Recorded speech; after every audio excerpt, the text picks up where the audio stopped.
I thought it'd be good to do a video on a very popular subject, which is Star Wars. Star Wars, of course, everyone knows about. There's endlessly franchised. You can barely escape them. They're kind of everywhere. They have toys, they have movies, they have TV shows, they have video games. You can get to like Star Wars operas, evens, Christmas specials, though we don't like to talk about those. It's an immense cultural phenomenon, one might say, with all sorts of implications. What I'm interested in, more as a literary teacher, is what are sort of the literary inspirations that Star Wars came from. Now, I'm not talking about George Lucas's famous Hero of a Thousand Faces book, though that is important. What I'm more interested in, what are the more direct literary influences? What are kind of the fun works that inspired George Lucas? And so for that today, we're going to be looking at a lot of the not like historical texts, but a lot of like the more cultural, literary things that led into the eventual inspirations for Star Wars. And we're going to do that. To start off with that, we are going to be looking at this guy. Now, most people know about Tarzan, of course. Tarzan is a very famous story, also written by Edgar Rice Burroughs, who was a very popular American writer of the 1910s. He wrote the Tarzan series. He also wrote the Pellucidar series, which is about an American businessman who goes to the center of the earth and discovers like a caveman society down there. He also wrote what we're going to be talking about in a little bit, the John Carter series. That's especially important for reasons we'll establish in a little bit. He was very prolific. He wrote a ton, as you can see. Had 3 different series and had multiple books in each series. Very much a novel series. He was very popular. His novels were endlessly well read, and he amassed quite a fortune writing that way. He was also, unfortunately, very racist. And this has always been the difficulty in adapting works of Edgar Rice Burroughs. Tarzan, half the point with Tarzan is that A, Tarzan is not civilized. He gets away from the modern civilization of the British people, but also Tarzan is evolutionarily superior to the surrounding people of Africa.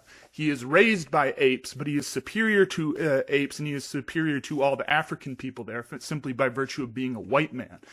The Pellucidar series is very much this way too. The American businessman who goes down to the center of the earth finds himself in a society full of like half-ape men who are very much coded as African people. And he more or less becomes a king of the underground world simply by virtue of being a smart white man.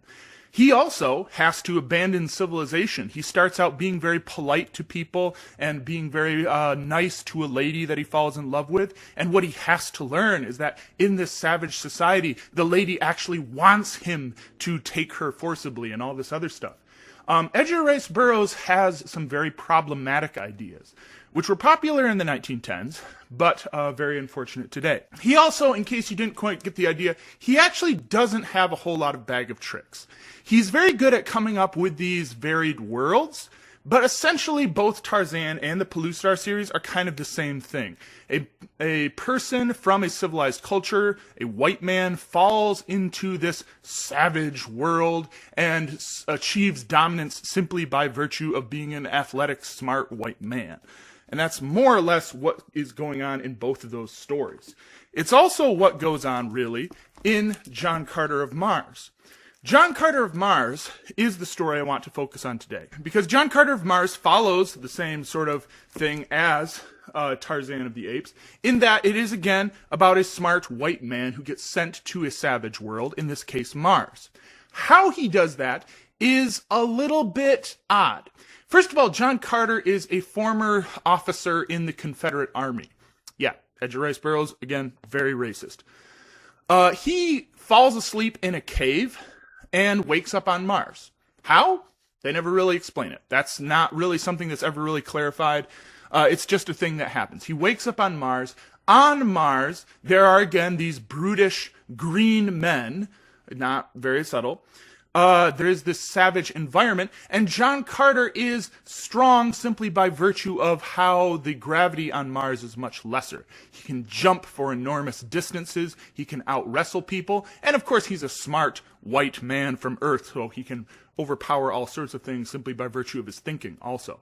again, he's more higher evolved. He also, of course, has the chance to hang out with a lot of naked, beautiful women. The Red Woman in the area seem to just naturally look more or less exactly like normal people, except they don't wear any clothes, which is really fortunate for John Carter. So he falls in love with Deja Thoris there. So this is all very interesting enough. You guys probably might remember that Disney tried to do a reboot of this recently. We'll talk about that. Mostly what we're interested in. John Carter of Mars is, again, a very successful series. There's quite a number of books in the series. And because of that, it eventually, people try to imitate it, as always happens in culture. So what we want to look at in terms of like the most immediate, most successful imitator of his work is Buck Rogers. Now, Buck Rogers is an action hero who begins appearing in the newspaper comics in 1929. Back in the day, newspaper comics are big business. People will buy one newspaper over another based on what comics appear in it. This is created by Philip Francis Nowlin, who is a writer originally, and he begins writing it based on a novella that he writes about the apocalypse.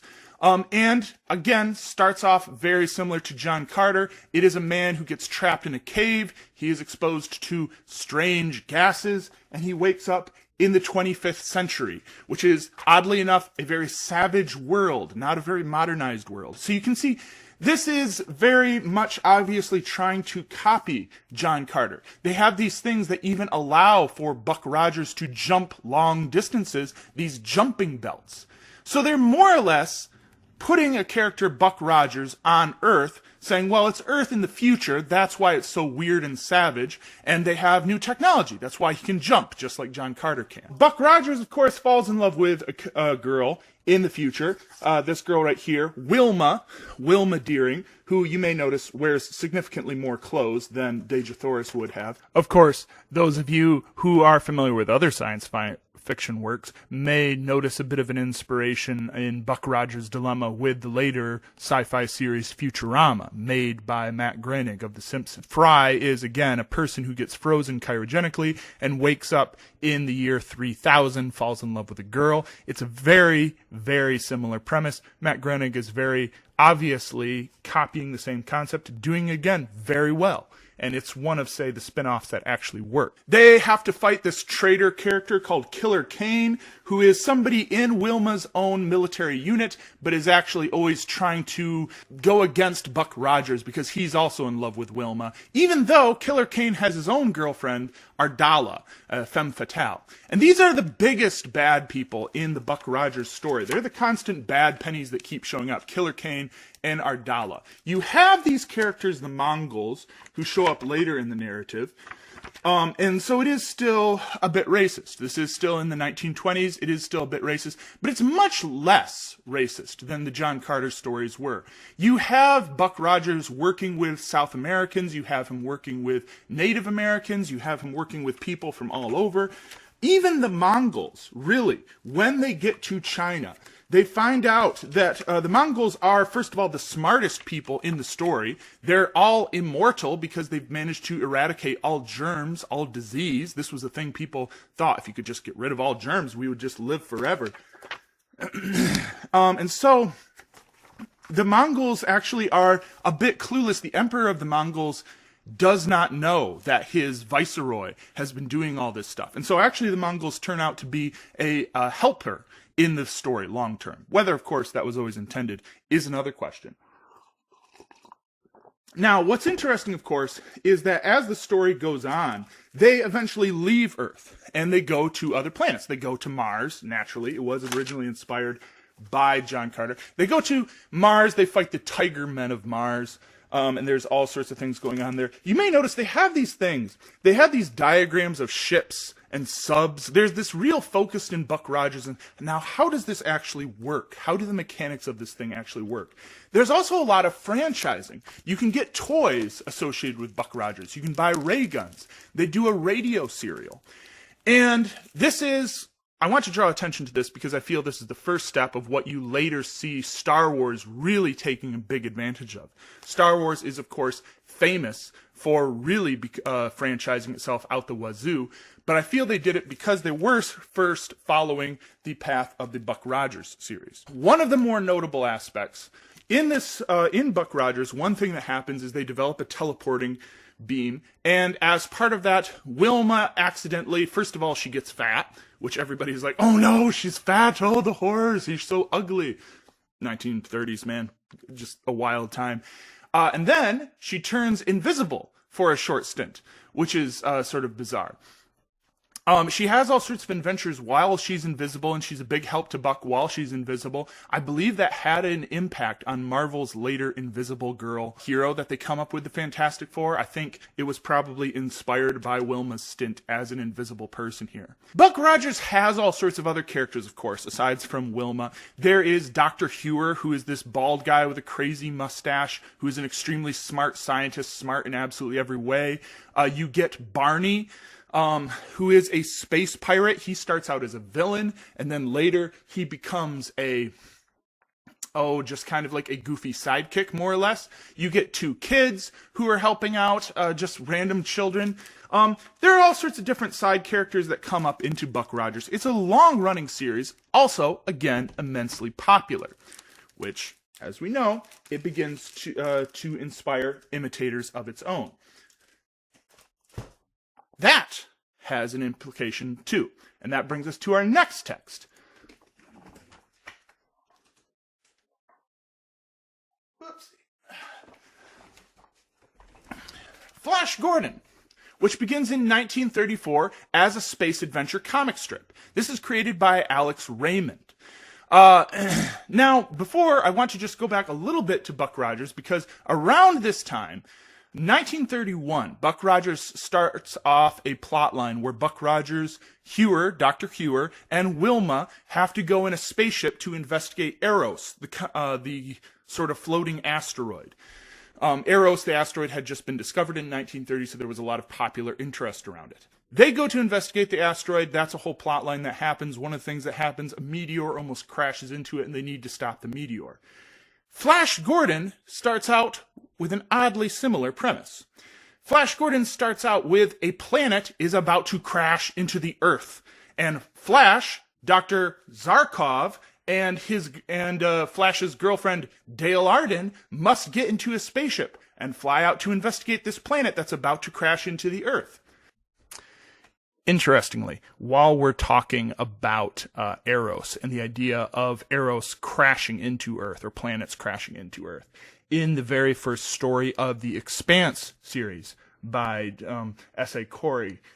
Corey, this is more or less kind of the end climactic thing that happens. Eros is about to crash into Earth because it's under the influence of an alien, more or less, protomolecule, as they say, and they need to do it. I'm not sure if this is a deliberate thing from the authors responsible for the Expanse series, but it wouldn't at all surprise me.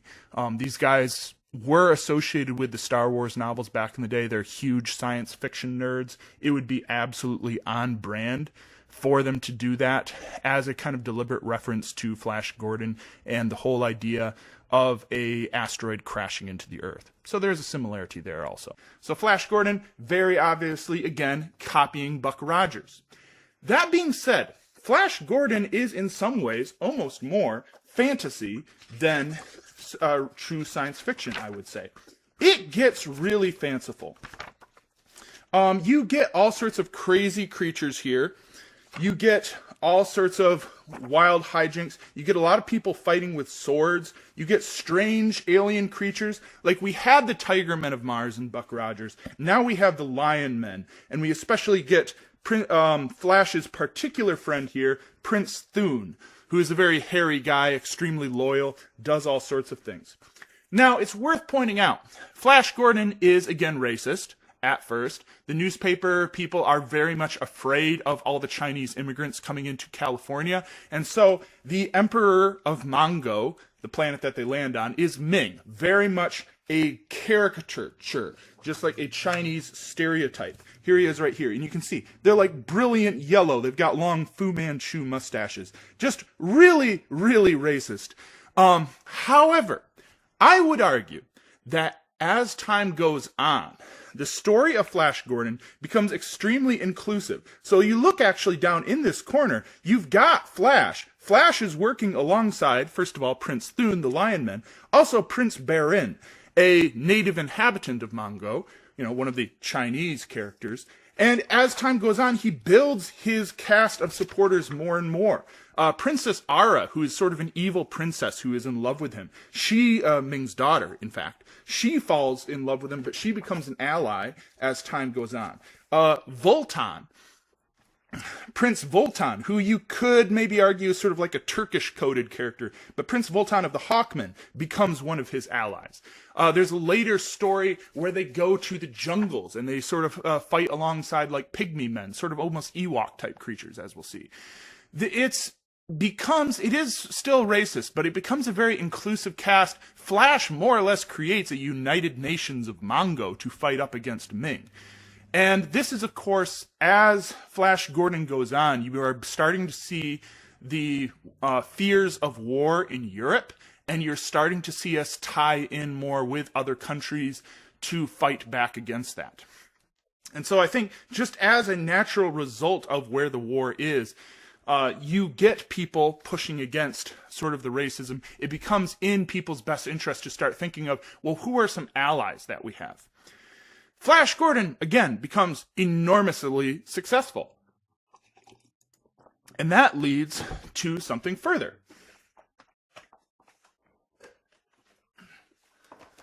That leads us to the Flash Gordon film serials. Now, film serials during this time, they will film like an hour and a half long story, and they will split it into 20-minute segments that will then be posted in the theater every week. And people walking around town will walk into the theater, watch 20 minutes and be like, that was cool, and then leave. The first one of these is in 1936. It's simply called Flash Gordon. It stars Buster Crabbe, who is an Olympic swimmer. The second one is in 1938, and it's called Flash Gordon's Trip to Mars. In 1940, you get the third serial. That is called Flash Gordon Conquers the Universe. The thing is, these serials are, for the time, serials in general are not considered big business. You don't make a lot of money. They're kind of light entertainment. People just bouncing in for 20 minutes at a time to get things on their off break. You're not going to make millions of dollars with these. The Flash Gordon films are, for their time, some of the most expensive things ever produced. They are also one of the most successful film serials of the time period, which of course is why you get 2 sequels in there. Wonderful production value, all sorts of stuff going on here. One of the things that's really interesting what they do here, and this kind of brings us to the final link that we're finally doing to Star Wars. One of the things that they do always in a film serial, because these are split into 20-minute segments, and they link each with the 20-minute segment that came before, is at the start of each film serial, you have a big text crawl that explains everything that happened in the previous episode. Now, of course, you guys know, Star Wars is famous for this. Star Wars always has the opening text crawl that explains what's been going on in the context of the larger galaxy. Not actually explaining what happens in a previous episode, because the previous episodes are usually about something that leads to the larger context. But even like the very first movie of Star Wars starts out and explains this whole context about the galaxy being in civil war and about stealing the Death Star plans and all sorts of things like that. George Lucas is very deliberately creating his sci-fi soap opera based on film serial things. He's deliberately echoing the film serial format, trying to echo that style. And this is because it was originally intended, Star Wars was originally intended to be a Flash Gordon film. George Lucas, back in the 1970s, was trying to make a Flash Gordon film. He couldn't get the rights. People were not sold on his vision. They didn't think that a space opera movie would be big business. They didn't think anybody would want to pay attention to Flash Gordon. There had, of course, been attempts. People had tried to make different space adventure films throughout time. There had been different sorts of attempts to make Flash Gordon stories. It's just none of them had ever really taken off. None of them had really worked out. And so people didn't really think a big blockbuster of the style that George Lucas was thinking of would really work. And so what George Lucas eventually did, of course, he eventually made Star Wars, a totally different story that wasn't at all Flash Gordon. It doesn't take a lot of imagination, of course, to see the links here. You get very clear links between stuff going on. You get Chewbacca and Prince Thune, for example. Prince Thune, the very loyal, hairy friend of Flash Gordon.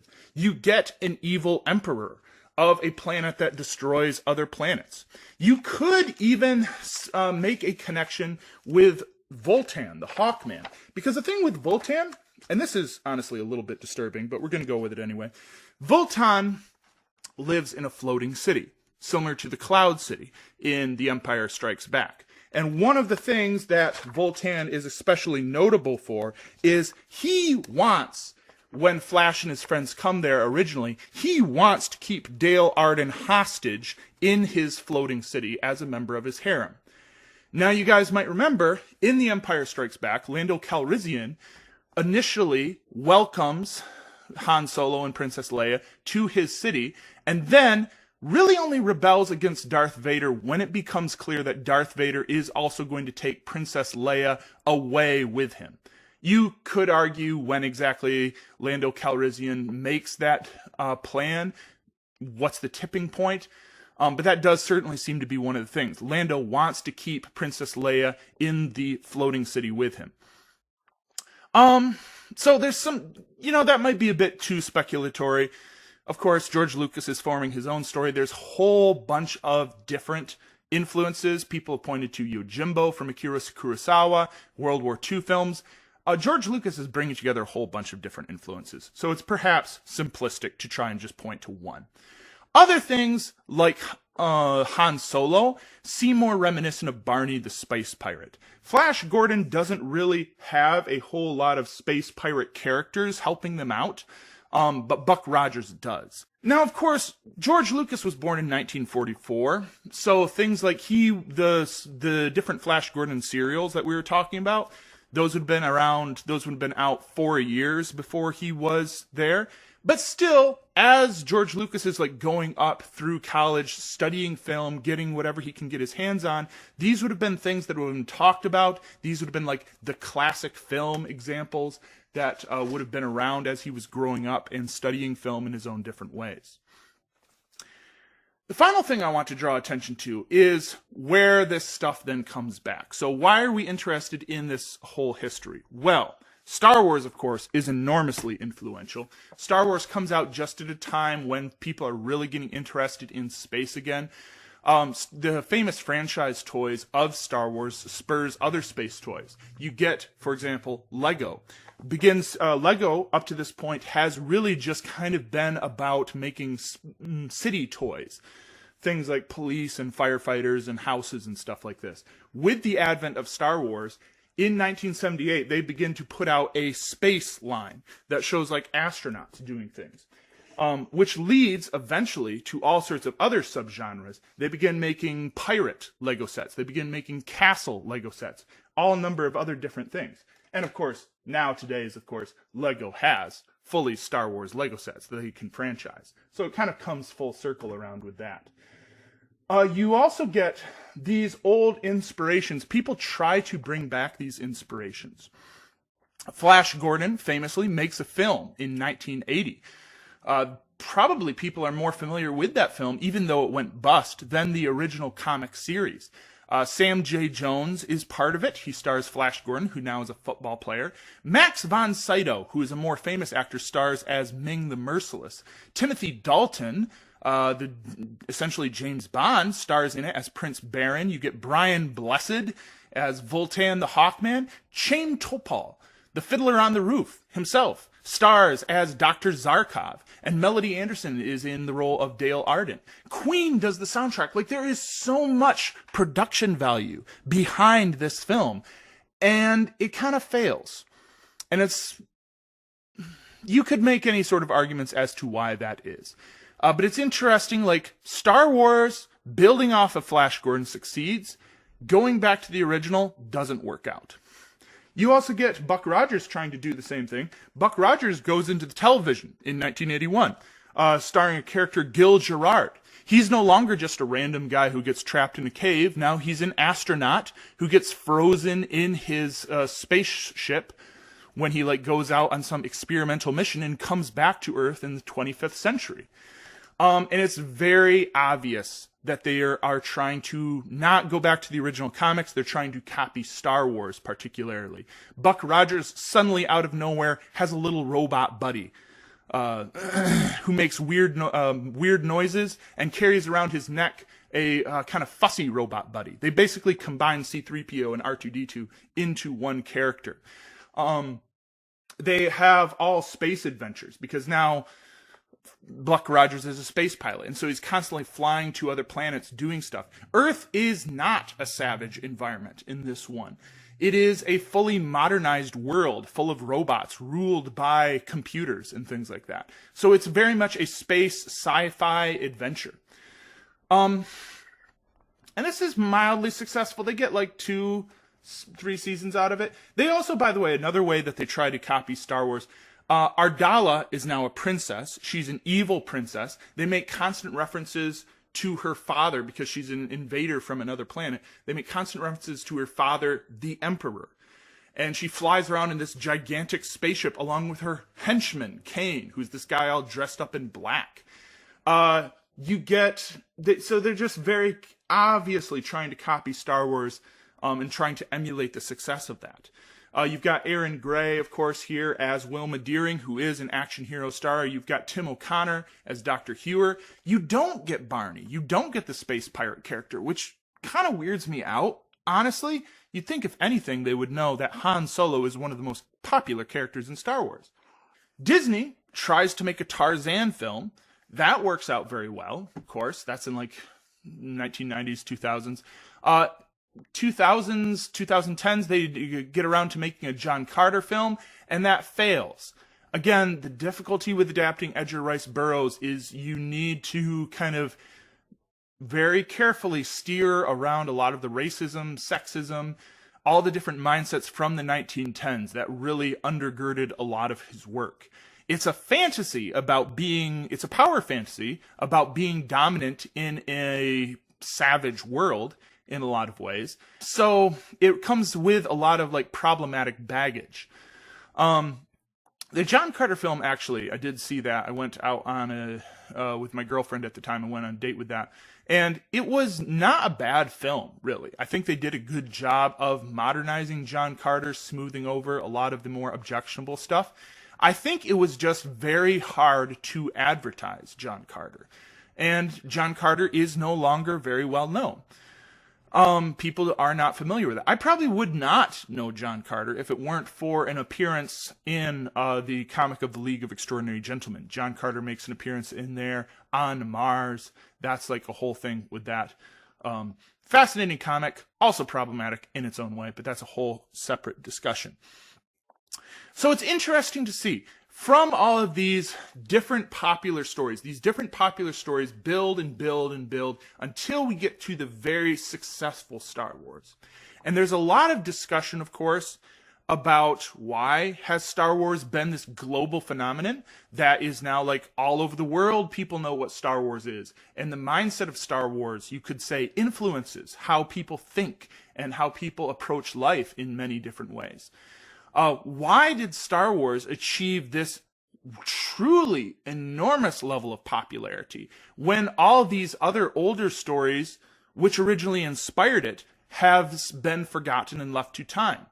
It's an interesting question, and one that really deserves further study. But I do like looking back on where these original stories came from and what the original inspiration was for a lot of the things that we see in Star Wars. Thank you.